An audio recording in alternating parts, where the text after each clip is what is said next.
Jack Sholder on the Fishbowl. Welcome. Nice to be here.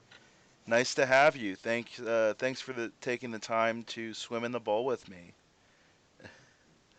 I just want to start out by saying that I'm a huge fan of your work.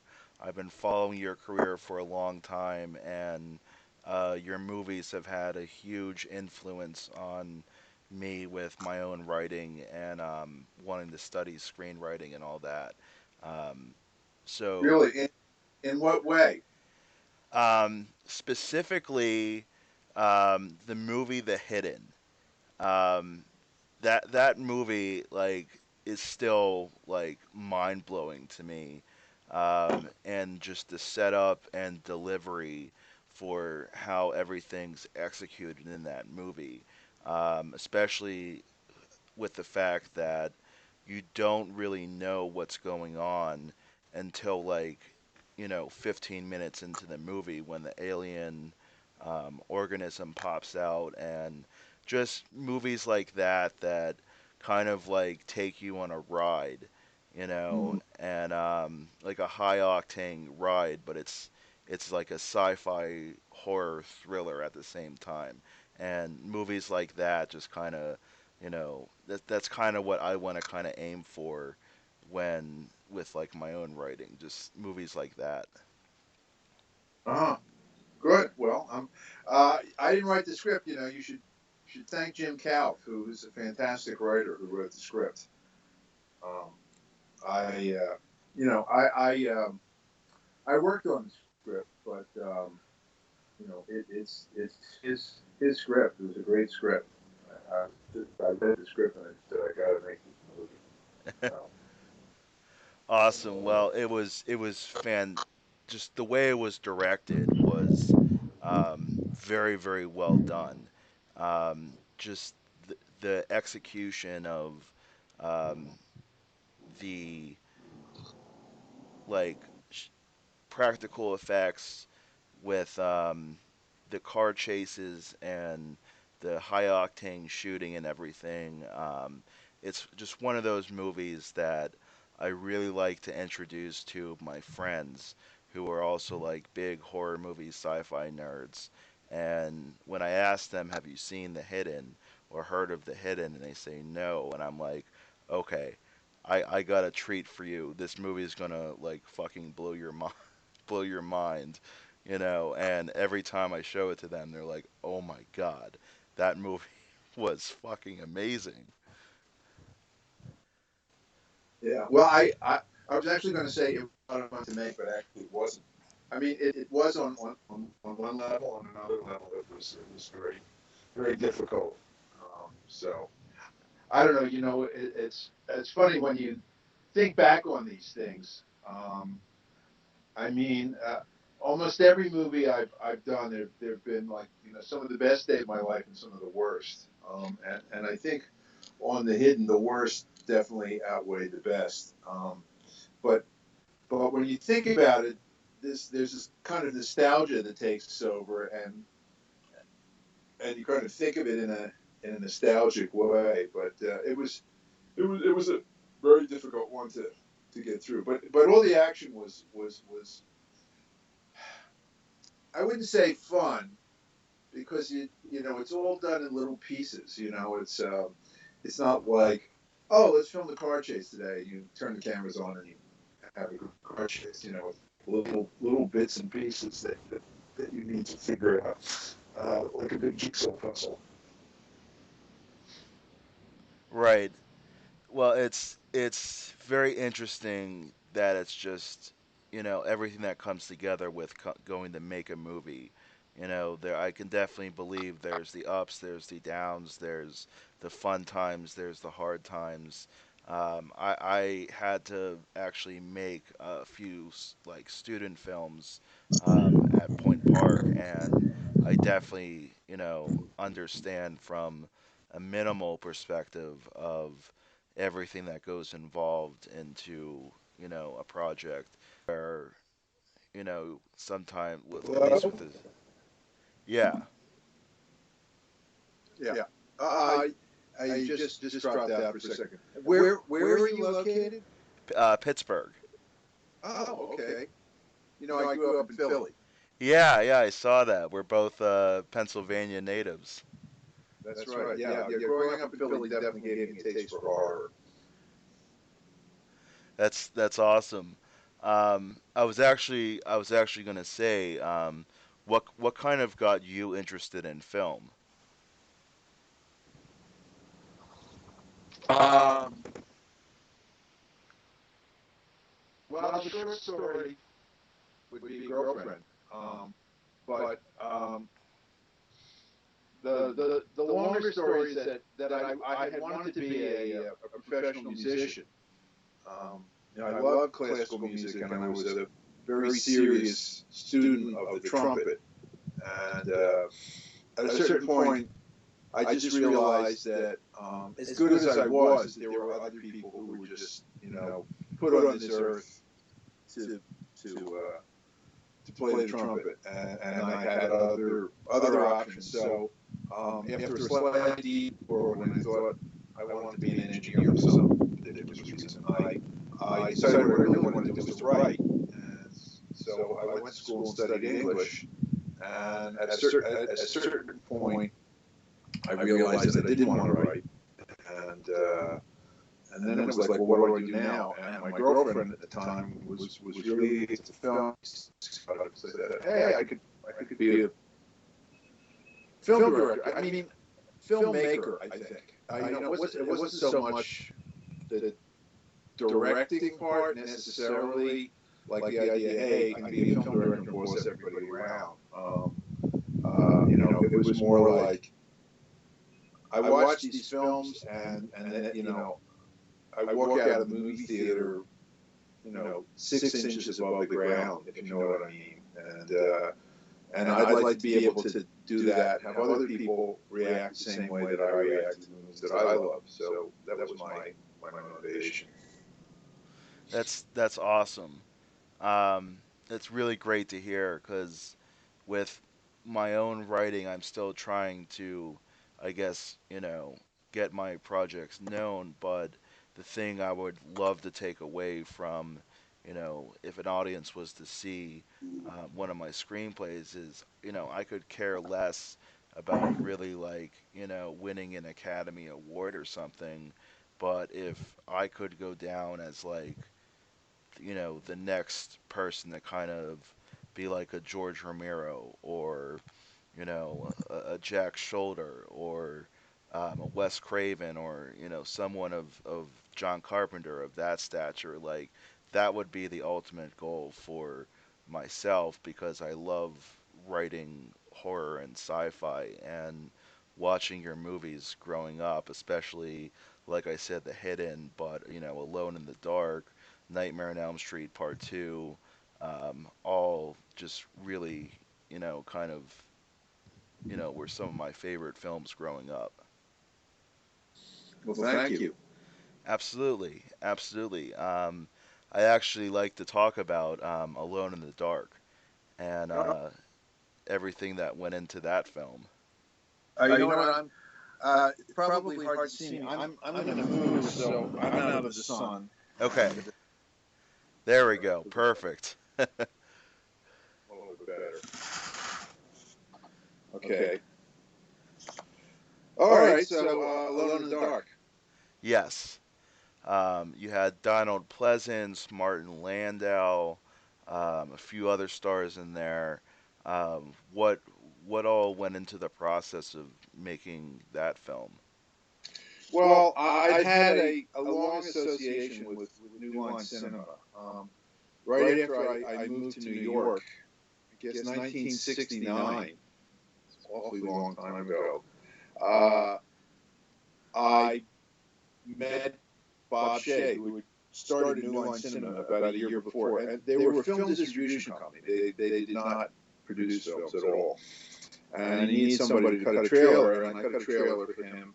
And we basically locked ourselves in a room for about 48 hours straight, and came out of it as really good friends. And he sort of became like an older brother to me, and I was very involved with everything that New Line did. I cut all their trailers, and Bob always thought almost every movie that they picked up was too long, so I always have to cut a few minutes out of them, and I do. Sometimes, foreign films, I do the American titles, things like that. I mean, I didn't work exclusively for them. I was doing a lot of other things, but once a month or two, I'd get a call, and there'd be some stuff to do. So I knew everybody there. I had a long association with them, and right around 1980, Friday the 13th had just come out, and there was Texas Chainsaw and Halloween, and they thought, it's getting too hard to just be a distribution company. We really know the what was called the youth market, because they kind of specialized in distributing films on college campuses, and they felt they really had a good handle on it. And they said, if we could make a low budget horror film,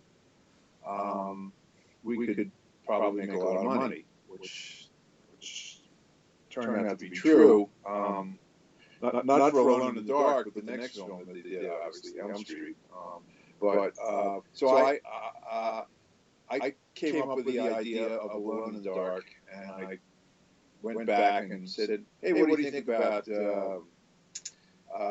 there's a bunch of criminal psychopaths, and they're locked up in this minimum security mental facility that's all electronically, all the security is electronic, and there's a blackout. I mean, there's been a blackout in New York a few years earlier where all the power went out, in some places for as much as 3 days. I actually knew a girl who was riding an elevator when the blackout happened, was trapped in the elevator for I think a day and a half. Horrible story, but and they, when the blackouts happened, there were all these riots, and sort of civilization broke down. People said, "Hey, there's no electricity. Let's go, break into a department store, or electronics store, and steal all this stuff."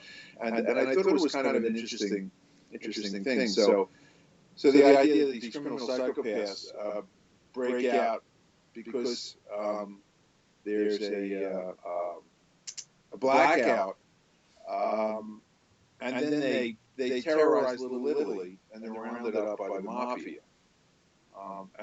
So a little bit of M, if you've ever seen M by Fritz Lang. Yeah.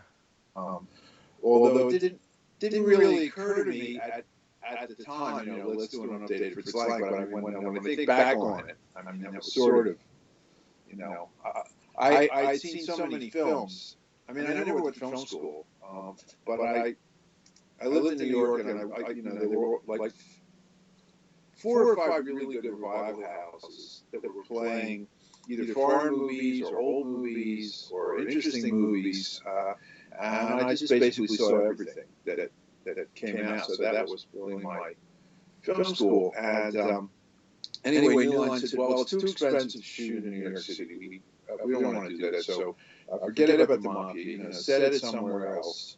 That's more in suburbia or something, so we don't have to deal with New York City and all that." And so I came up with the idea that basically is Alone in the Dark. And then I wrote the script, and they said, "Well, write the script. We'll pay you to write it, and if we like the script and we can get it made, we'll let you direct it." And I had directed some shorts. There was one in particular that I did that was picked up by PBS, that they thought was really good. And also, because I was a film editor,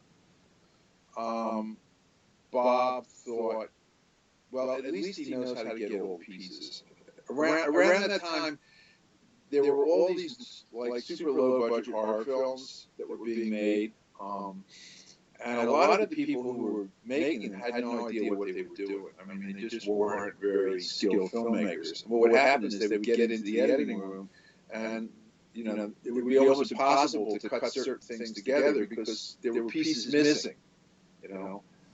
So Bob figured, well, at least I knew how to get all the pieces. Whether the pieces would be any good or not, that was another question. Although, based on the previous movie, he thought probably yes, but at least it would be something that they could put up on the screen and distribute.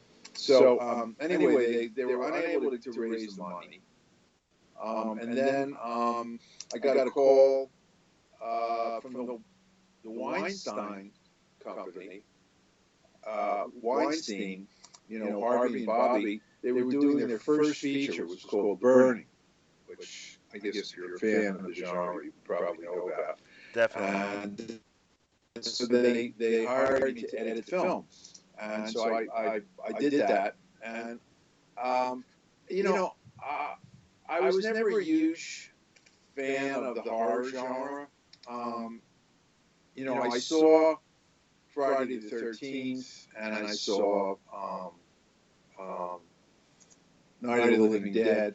Honestly, I've never seen Texas Chainsaw Massacre. To be perfectly honest. Pretty sure I saw Halloween, but really wasn't something that I followed. And but by editing this film, I really learned a lot about how the genre works. And so when I finished, I thought, I think I can make the screenplay a lot better because I really understand how to create suspense now and how to create shocks and stuff like that. So I went back and I did some work on the screenplay, and whether it was his timing or whether it was because the screenplay was now better, New Line was able to put the financing together with some partners, and we made the film. And I was incredibly fortunate that the guy who was the line producer, well, he said, what would you think about having Jack Palance in the movie? He said, wow, that would be fantastic. And so, it turned out Jack Palance was probably at a low point in his career when he was doing pretty much anything paid. And they made a deal with him. And then he said, what about Donald Pleasance? And I thought Donald Pleasance, at that time, I thought he was one of the great actors in the world. He was really, a favorite actor, incredible character actor. I'd seen him do Pinter and stuff like that.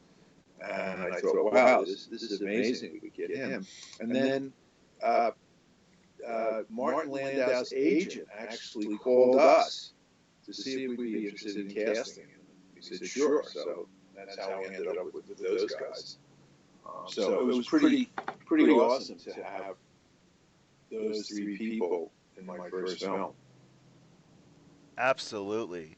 A few years ago, at Pittsburgh's Comic Con, I had a chance to meet Martin Landau, and I can't say enough nice things about the guy.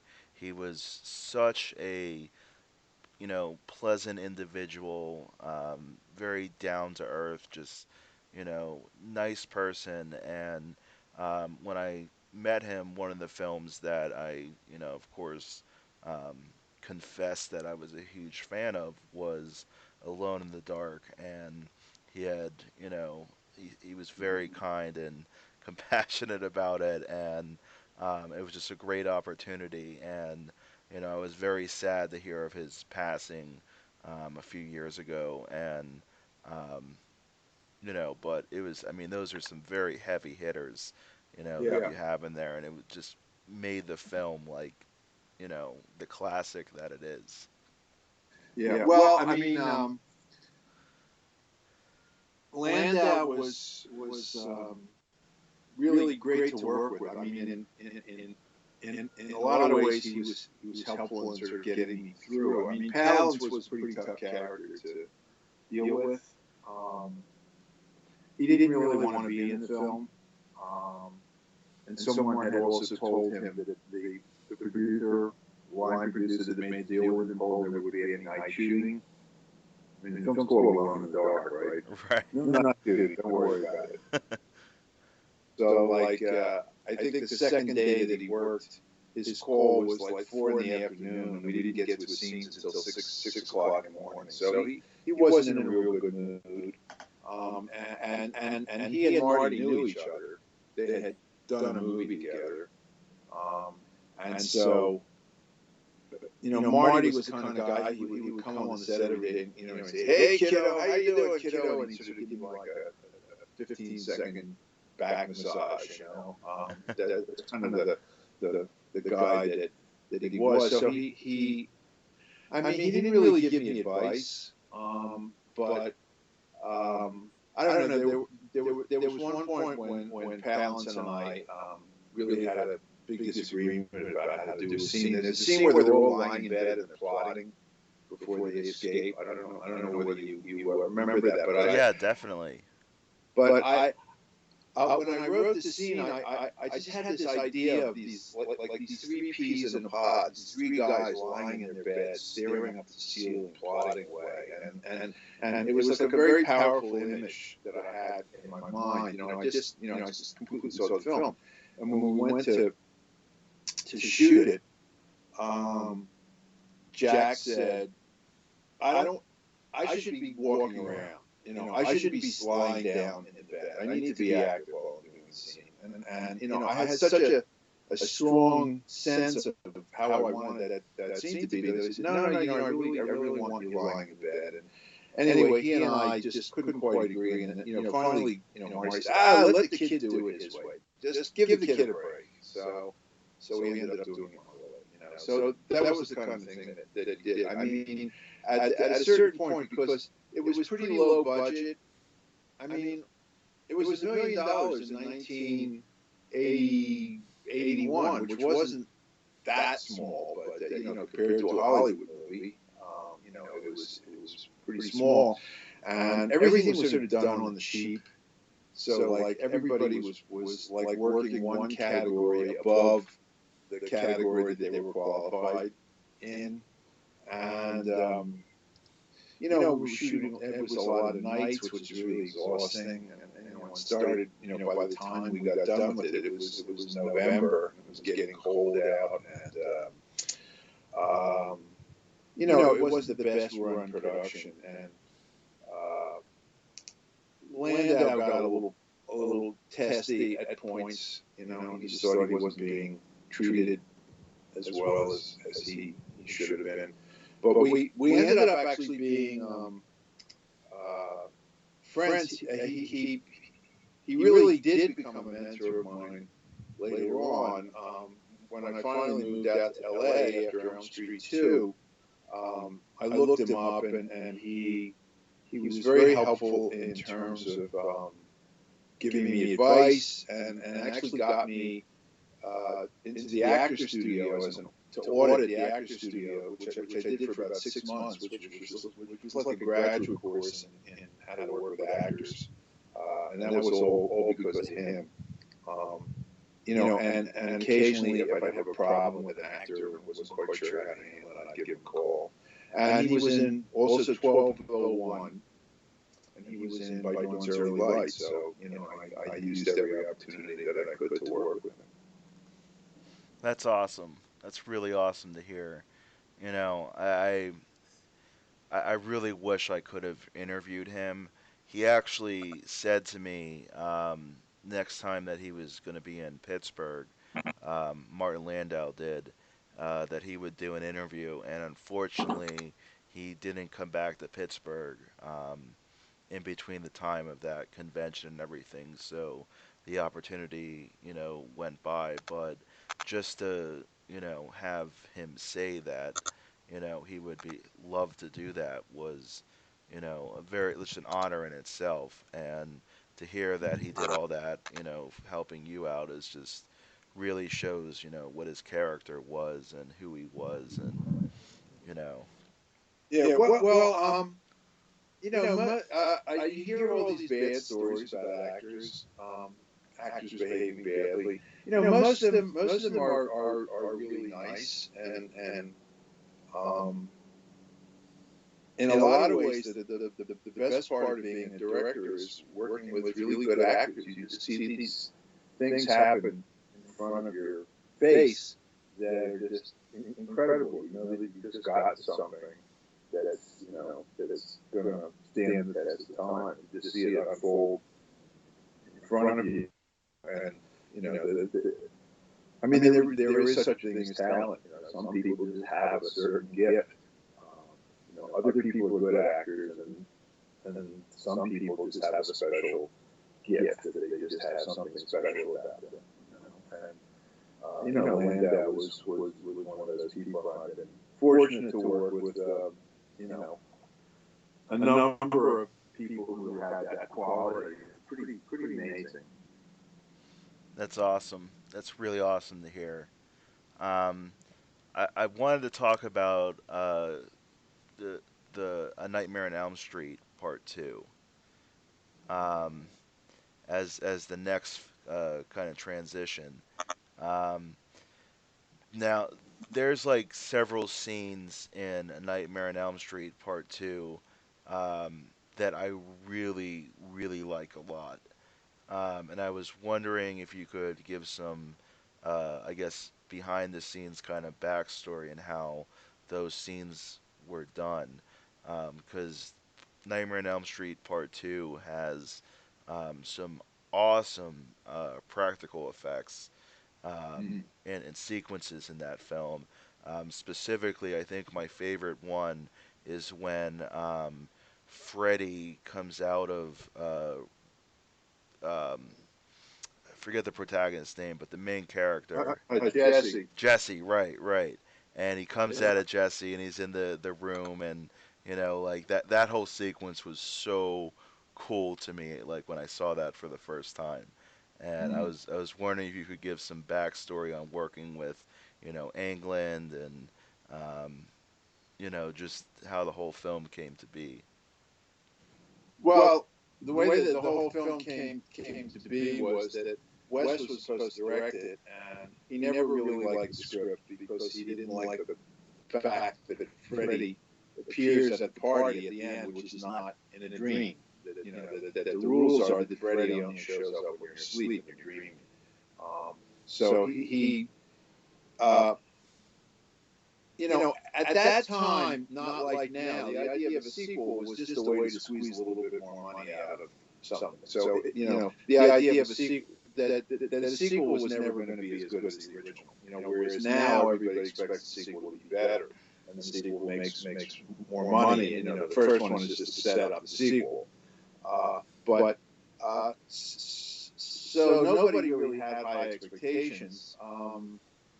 Wes didn't even write it. There was a guy who Dave Chaskin, who was a screenwriter, but he basically had a day job working for New Line Cinema, and they got him to write the script as opposed to Wes writing it. I mean, Elm Street was his baby. It really came out of him, and Dave Chaskin didn't have the same reverence or the same feel for the story that Wes did. So, I don't think Wes ever felt that connected to it. It was just a way to make some more money. And I guess, other things were happening for him. He figured, well, why do I need to do a shitty sequel to, my masterpiece? So when he dropped out, Bob asked me if I'd be interested in doing it because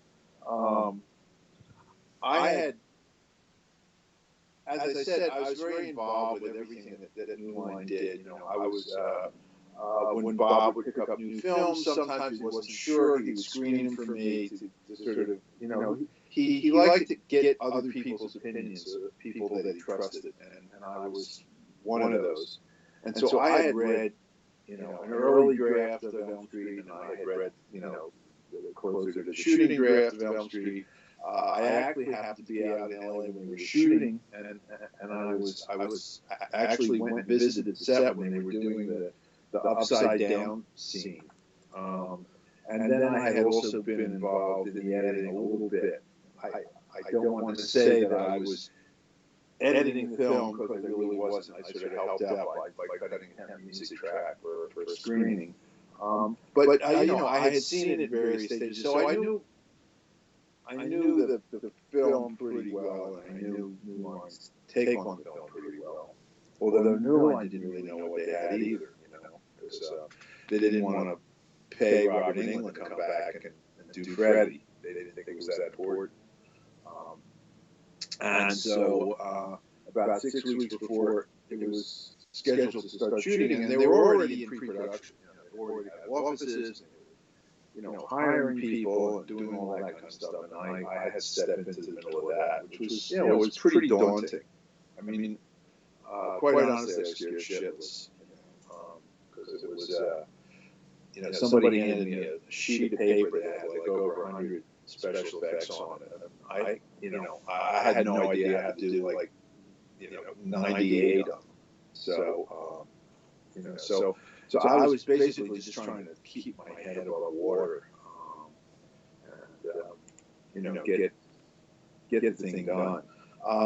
So I had very little input to the script, but obviously things, when you're directing, part of what you're doing is you're providing a point of view, and you're trying to get things to work. I mean, when I say work, I mean work cinematically. Writers will write something like, he's handcuffed and tied up, and there's 7 policemen, and he breaks out of his handcuffs and knocks out all the policemen and escapes from the police station. It's like, what? That's impossible. Nobody can do that. How do you make this believable? So, so for instance,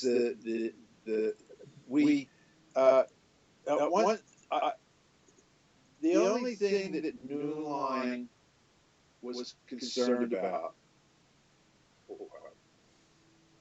I'm sure that they were concerned about a lot of things, but I mean, the only things that they told me were they didn't like Freddy's makeup. I said, I think you really need to get Robert Englund back here, because I think he's unique as far as playing Freddy. Most of these other films was just like some stuntman, some lunk, who could pick up a chainsaw or jump out of a lake and kill people. They didn't really have any kind of personality.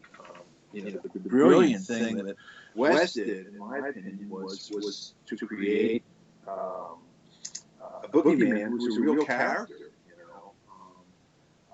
And so they did not like his makeup from the first film. And so they wanted to get a different person to rework and refine the makeup.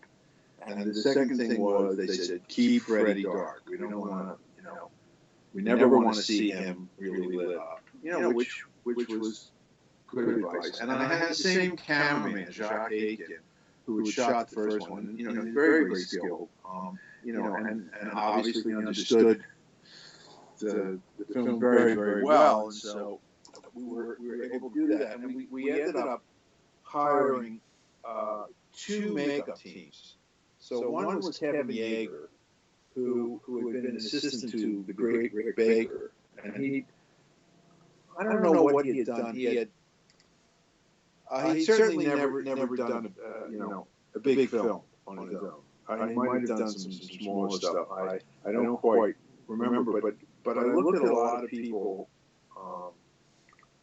and what impressed me about Kevin was he had a book that showed a lot of his stuff, and there was the usual horror stuff, wounds and decapitations or missing limbs or whatever.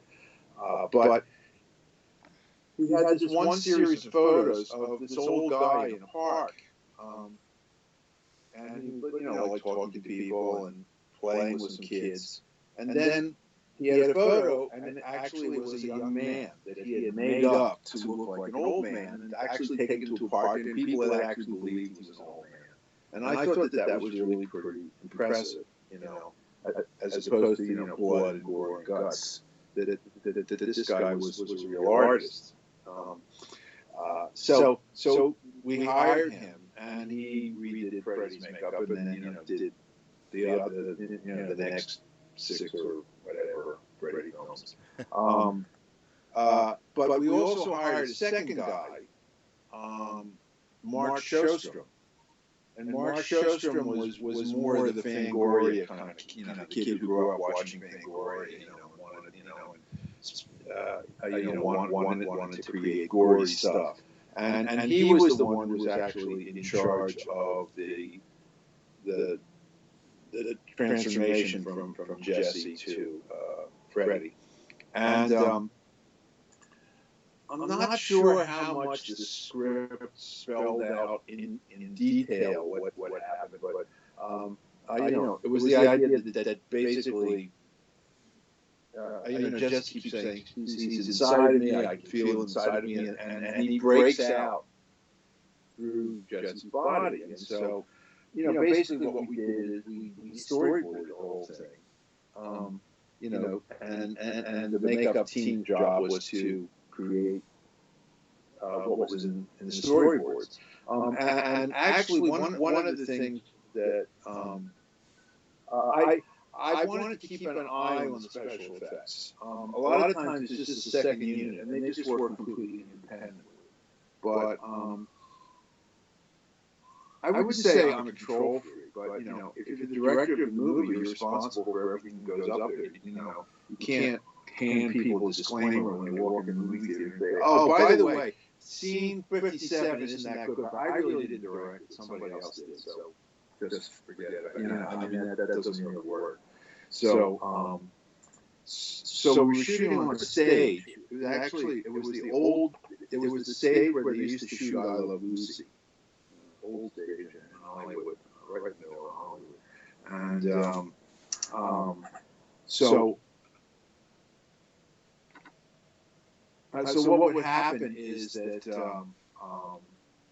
I'd be shooting on one set, and at the point when they were ready to start shooting those special effects, which took place on another set. I mean, we had the bedroom set, which is where it happened. I was off shooting something else, but they were shooting special effects on the bedroom set. So I would be able to pop over there in between shooting the scenes that I was shooting when I would have a couple of minutes free to just keep going over there and checking up on them. And so I remember they had the where the fingers break open and Freddy's nail come through, and it was a pretty good. If you looked at it really, it looked kind of fake if you looked at it, but when you light it right and they have this stuff called ultra slime they put all over it, it looks a lot better if it's shot properly.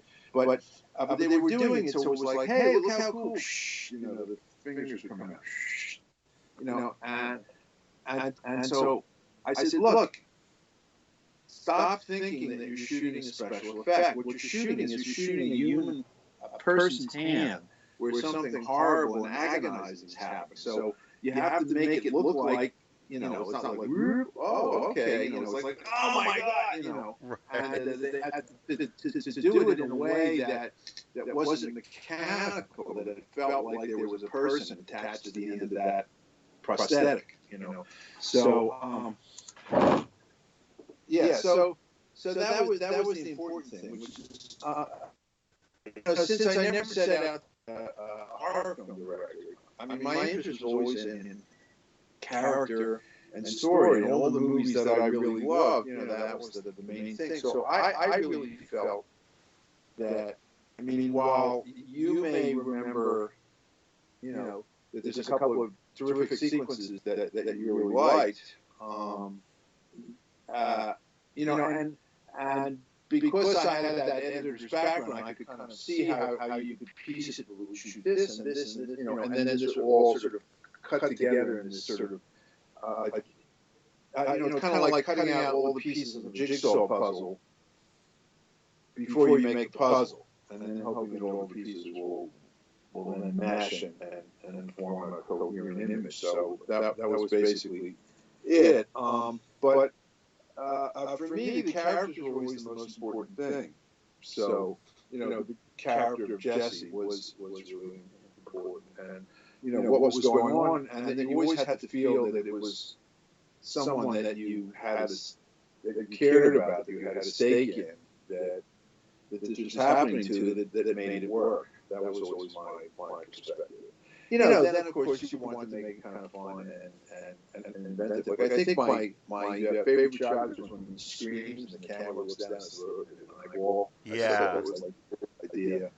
That was one of my favorite um, shots. that's a great sequence, and just like you said, there's so many just you know awesome sequences in that film, and throughout all the Freddy movies. I mean, I think out of like all the slasher franchises of the 80s, I would have to say, well, I definitely would say that Freddy has always been my favorite, mainly because of the personality that Wes set out to give him with the first film, and then only evolved over the next six or seven that they did. But I also like watching those films. What made them my favorite out of all of them was the effects. I thought that um, compared to Halloween or Jason or Leatherface or Chucky, Freddy always had like the most inventive uh, kills, and the effects that went into the Freddy movies were mind blowing at times because you're they were making them during a time where you didn't have the CG effects that you have today, so all of it is practical, and I think that's what makes those movies really stand the test of time and continues to introduce new audiences into the Nightmare on Elm Street franchise. Well, I mean, it's kind of interesting because when you look at a lot of this stuff, it does look kind of, it's like when you look at the original King Kong, he looks like a puppet that's standing in the Empire State Building. At the time, that was the height of visual sophistication. No one had ever seen anything like that. Um, uh, if we were to do a remake of Elm Street 2 today, everything would be CGI, or most of it would be, and all these effects would be perfect and totally, totally believable. I mean, it's kind of like there's a handmade quality to these things where you can kind of see it, like the marks of the artisan, the strokes of the artisan. There, it, it's like when you see a piece of furniture, a table that's made in a factory. Everything is perfect, perfectly smooth. When you see one that's made by a really good craftsman, you can kind of see these little marks that just show someone's hand was on that. So I don't know whether there's a certain kind of nostalgia for that makes things out. But I do agree that all of the Freddy movies had some really inventive sequences. I forget which one. It was three or four where there's sort of a giant pizza. Yeah, I think that's number four. Yeah, it might have been four, but there were some really cool things that happened in three, and two, the opening sequence, where the bus ends up in this kind of hell and Right. all of that. That I agree that I think it's the most interesting franchise because first of all, they hired a different director for each one, and they let the director kind of use his own sensibility, or in the case of Rachel, her own sensibility, uh, for how the film should go, as opposed to saying, here's what it needs to look like, and you need to execute it. So it gave each film a kind of a uniqueness. And also they always felt like there had to be some sequences in there that top the last one, or at least I mean, honestly, I really like three. Um, I like four less, but four had a lot of interesting stuff in it, and then I felt like five and six kind of went downhill. They kind of ran out of steam. You know, Wes's new Nightmare I thought was terrific, maybe the best one of the series. But yeah, I mean there was this attempt to really try to be original about it, and I really commend New Line for doing that. Probably would have made $1 billion out of it. Right, Quite a bit. right. Well, I have to just agree with you like 110% there, and the fact that we basically just kind of diagnosed why at least we think that franchise is the best, um, I think really says a lot, and um, I think it's why people love those movies so much is because each one, like you said, it has a uniqueness to it because it was directed by a different person and they each brought their own take to it in a sense, and how we also just talked about each one kind of felt like they had to top the next one with the effects. And personally, my favorite kill is in the fourth one, where the girl gets turned into a cockroach. Oh yeah. I just thought that was like so inventive of a kill, and how it was executed, with like Freddy's, evil charm, at the end of that kill is just really great. But I also have to agree with you that I think Wes Craven's New Nightmare is probably the best out of them all. I just think that one is the most terrifying, at least to me, um, because of the fact that it's set in like the real world, and the fact that it's not even really Freddy being the major spoiler alert. Sorry if you have not seen New Nightmare, but basically the fact that Freddy is a dream demon and not even really Freddy, and just I think that one holds the most um, of like the thriller aspect, the terror and the thriller compared to um, the rest of the films, but I love all of the Nightmare on Elm Street movies, you know, um, because they're fantastic. They're so enjoyable, with the kills, the personality with Freddy, and just seeing the evolution of who Freddy is and everything. The all overlying backstory on him, I think, just it adds to the myth and the mythos of him and everything, and I think it also adds to the flavor of those films. Uh, um, my battery is about to run out, so Okay. I'm gonna just get a charging cable, and I'll be right back. Okay. Okay. Just Okay.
okay.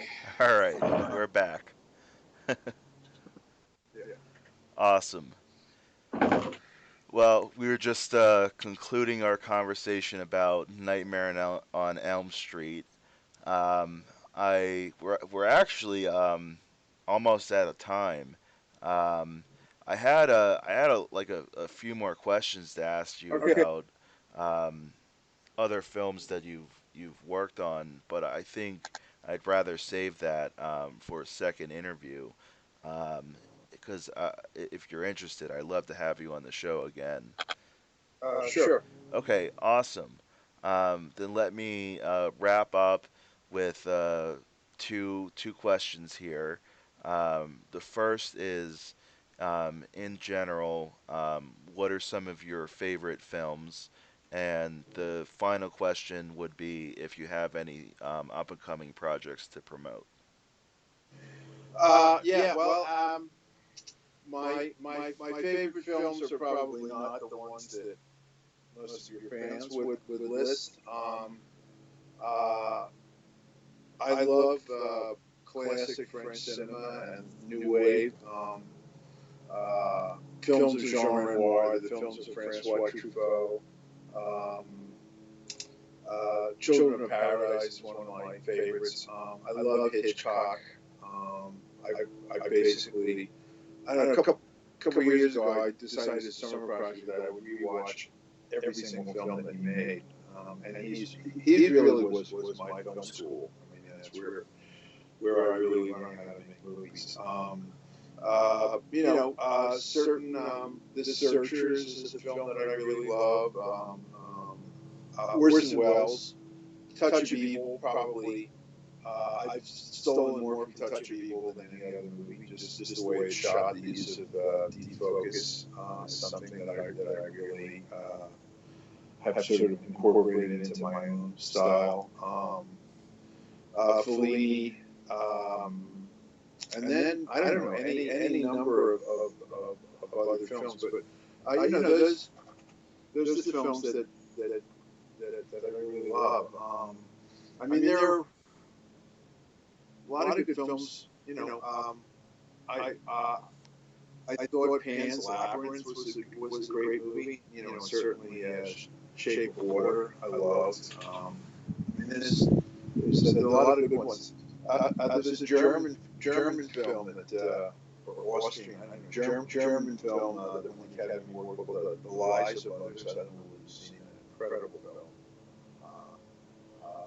Uh, I mean, there's really not a horror film that I think I would list, in my 10 or 20 or 30 favorites.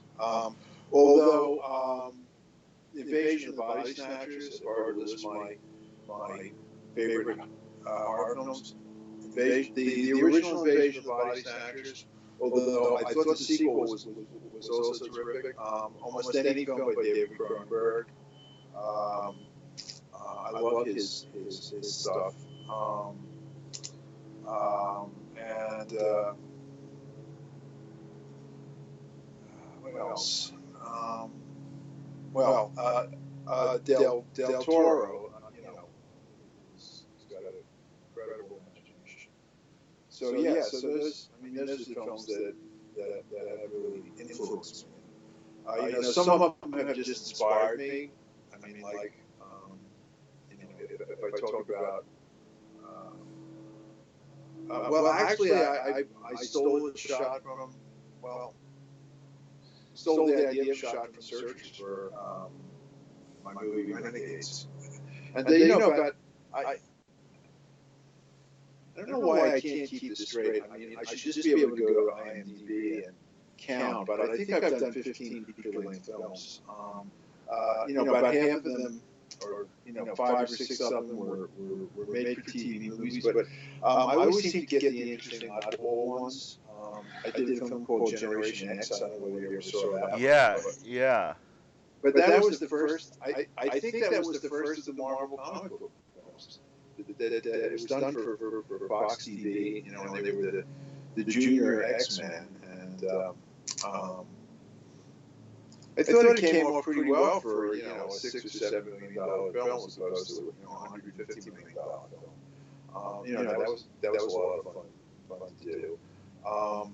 About half half the films that I've done were more in the thriller vein. I really like doing thrillers. When you talk about the hidden and you like the way that inspired you, which I assume means the storytelling. And a lot of that is how you impart information, how what you let the audience know and what the audience doesn't know, and how you control that sort of minute by minute and section by section. I mean, when do you give the audience an insight into what's really going on in the hidden? When do the characters, when Nuri doesn't find out what's going on until the movie's three-quarters over. We see the alien once right at the beginning, and then we never see the alien again until the very end. You don't need to see the alien again because once you've seen the alien, you know you know what it is, so you can worry about it, but you don't necessarily have to see it. So you can sort of have your cake and eat it. So I mean, there's a lot of stuff like that goes into it.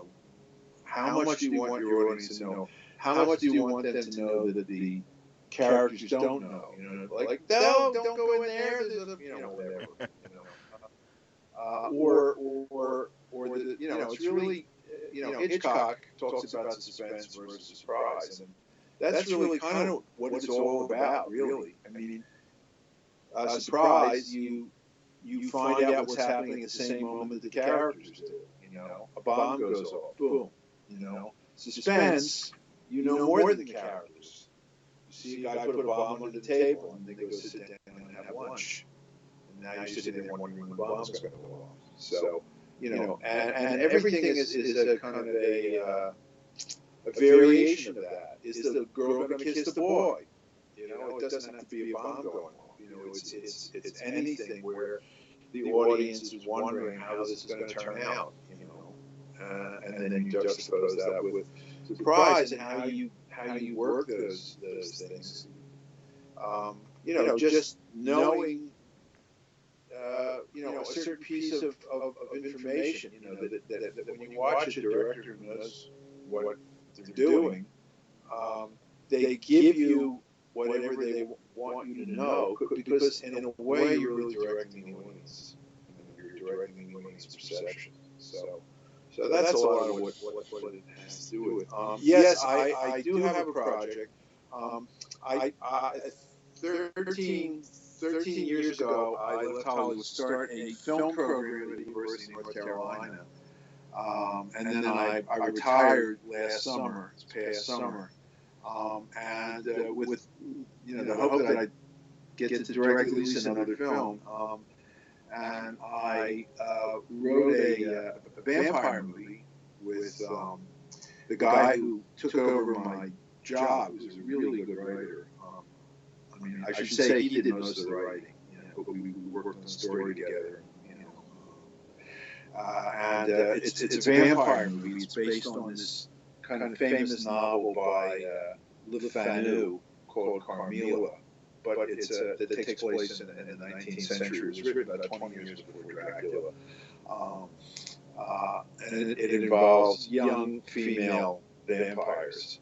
So almost any movie that you see with a young female vampire somewhere in the DNA is the Le Fanu book. And so we have, a very, very, very updated version that has a few points of intersection with the novel. But it's a terrific script.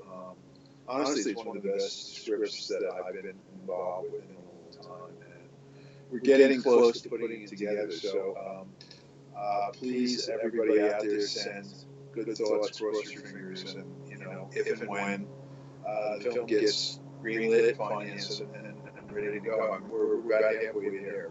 But if and when that happens, I will let people know. So there you go. Awesome.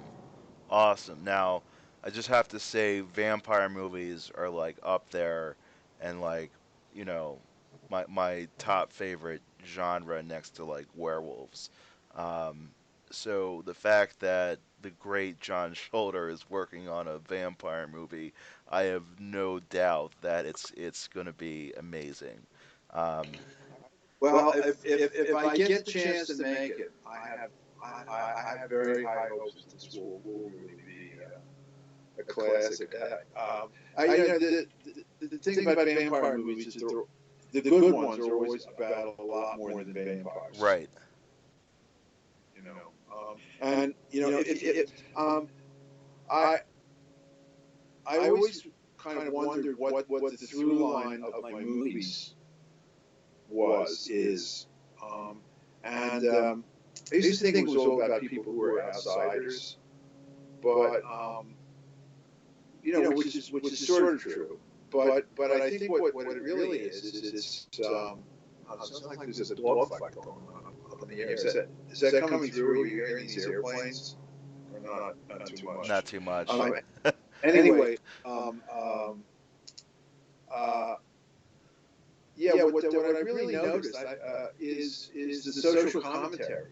I mean, if you look at my my first three, which uh, which were more personal than some of the later ones. Alone in the Dark is certainly a commentary on consumer society and what's crazy and what isn't, and a lot of other things like that. And you've also got Elm Street, which the sort of gay subtext that I was never aware of, or none of us were aware of when we were making it. But I was living in the West Village at the time, and that was the center of gay life in New York,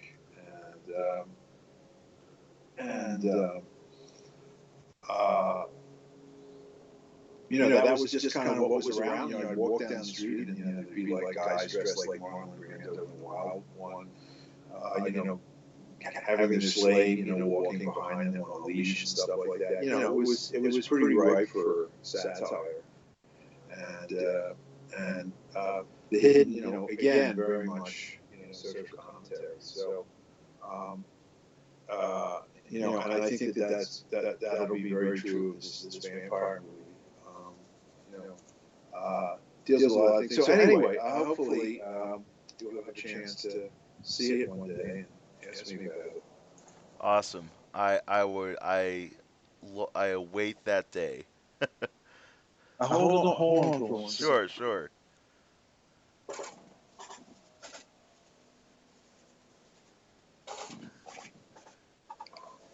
Oh, I thought I heard a bear. We have a lot of bears here. Oh wow. I thought I'd get you a shot of a bear, but it turned out it's my wife. Uh, Walking a dog. Anyway, well, it's been good talking to you. Same here. It was a pleasure talking with you. I would, like I said, I would love to do another interview. I have a whole list of movies I'd love to talk to you about further in more detail. Um, so once this is edited and we get it up, we can definitely be in contact to do a future interview and talk about more of your projects. Okay, when you get this thing, send me a link. I definitely will. I definitely All will. right, all right, take All right, care. Jack. Thanks for swimming in the bowl with me.